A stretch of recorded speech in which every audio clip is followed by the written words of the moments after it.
pas hari Minggu ya, Minggu. Jadi hari ini tuh hari megang. Jadi insya Allah hari ini kita lanjut lagi perjalanan ke Aceh Tamiang, mungkin sekitar 7 jam lah perjalanan, karena nggak terlalu terburu ya. Mudah-mudahan aman di jalan.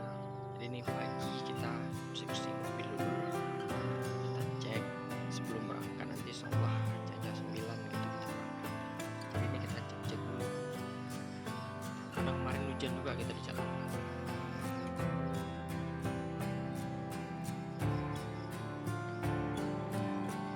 Kita udah siapin air nih, kalau kita cek bagian air radiator nanti ya, belum kita buka ikan mesin.